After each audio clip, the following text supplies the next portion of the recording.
दुःखेषु अनुद्विग्मनाः सुखेषु विगतस्पृहा वीतरागभयक्रोध स्थितधीर्मुनिरुच्यते.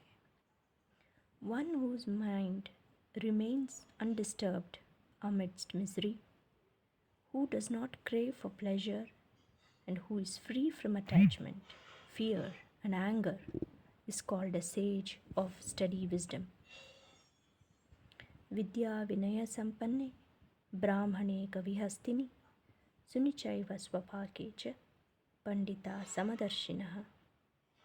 A humble sage, by virtue of true knowledge, sees with equal vision a learned and gentle Brahman, a cow, an elephant, a dog, and a dog eater.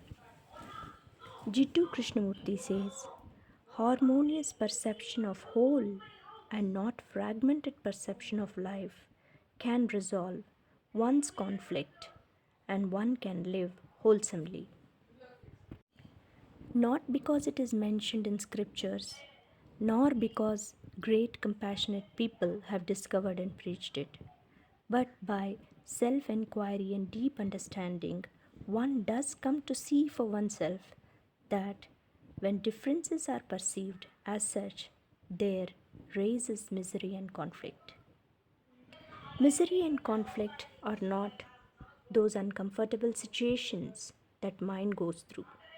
It is the deep dissatisfaction, lack of finding a contentful resting place within oneself that is meant here.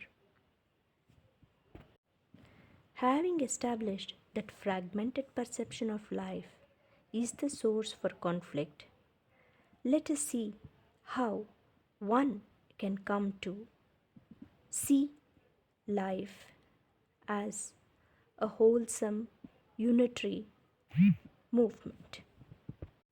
On the face of it, one sees differences, diversities, ups and downs, goods and bads, mortal, living, lifeless, etc. Experientially also, there are diverse thoughts and feelings. All this is very overwhelming. The way to go is abstracting the details to pick up the essence of these diverse forms and movements.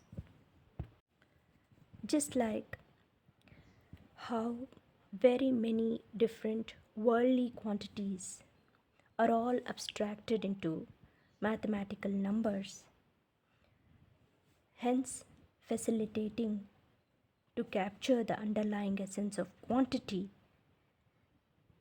and executing many different operations on the quantity.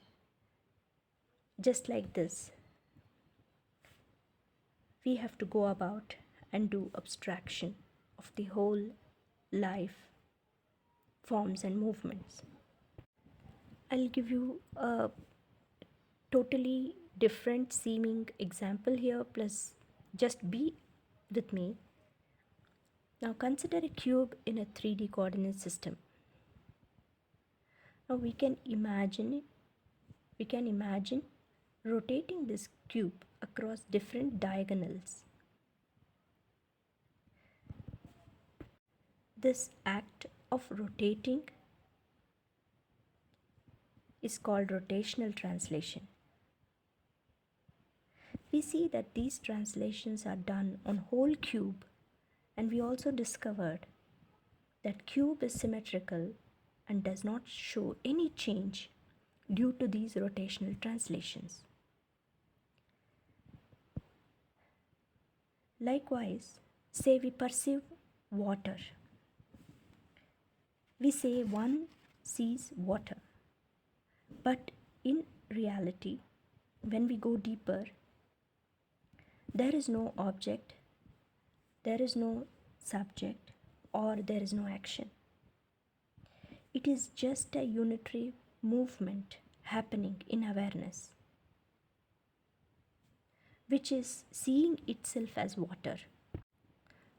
Just like a wave rises in the ocean.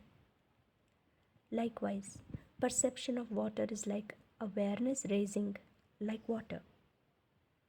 Awareness being continuous and whole. Perceiving static, automated activities or happenings is like symmetry arising in awareness.